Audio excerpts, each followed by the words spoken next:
Welcome to Nivas news. మా channel మీకు నచ్చినట్లయితే లైక్ చేయండి, షేర్ చేయండి, కమెంట్ చేయండి. మర్చిపోకుండా బెల్ సింబల్ని క్లిక్ చేయండి.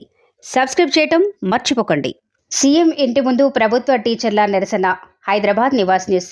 తెలంగాణ రాష్ట్రంలో జీవో 317 విషయంలో సీఎం రేవంత్ రెడ్డిని కలవటానికి వస్తే అపాయింట్మెంట్ లేదంటూ సిబ్బంది వెళ్లిపోతున్నారని ప్రభుత్వ టీచర్లు రేవంత్ రెడ్డి ఇంటి ముందు ఈరోజు నిరసన వ్యక్తం చేశారు. ఈ సందర్భంగా ప్రభుత్వం ఉపాధ్యాయులు మీడియా సమావేశంలో మాట్లాడుతూ 317 జీవో వల్ల ఉపాధ్యాయులు ఎంత నష్టపోతున్నామో మాకు తెలుసునని ఆవేదన వ్యక్తం చేశారు. ప్రభుత్వం 317 జీవో విషయంలో ప్రభుత్వ టీచర్లకు న్యాయం చేస్తుందని భావిస్తున్నామని చెప్పారు. ఇవాళ ఉన్నటువంటి ప్రభుత్వం ఏదైతే ఉందో కాంగ్రెస్ ప్రభుత్వం రేవంత్ రెడ్డి గారి ఆధ్వర్యంలో కాంగ్రెస్ పార్టీ మేనిఫెస్టోలో కూడా 317 అంశాన్ని చేర్చడమే కాకుండా రాగానే 100 రోజుల్లో ఒక కాన్స్టిట్యూషనల్ క్యాబినెట్ సబ్ కమిటీని కూడా ఏర్పాటు చేయడం జరిగింది.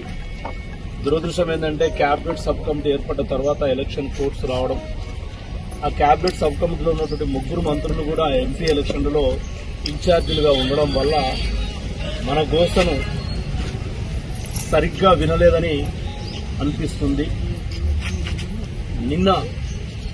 మొన్న ఒక 3-4 రోజుల నుంచి ఉపాధ్యాయుల బదిలీలు, పదోన్నతుల షెడ్యూల్ వస్తుంది, ఇవాళ 7th అని చెప్పేసరికి నేనే నిన్న స్వయంగా ఈ టైం అంటే ఒక 10-10:30 సమయంలో ముఖ్యమంత్రి గారి దగ్గరకు వచ్చి 2 గంటలు వెయిట్ చేసి మరి చాలా బిజీగా ఉన్నారు. ఎంపీలుగా గెలిచినటువంటి ఎంపీ క్యాండిడేట్లు వచ్చి కలిసిపోతుండడం,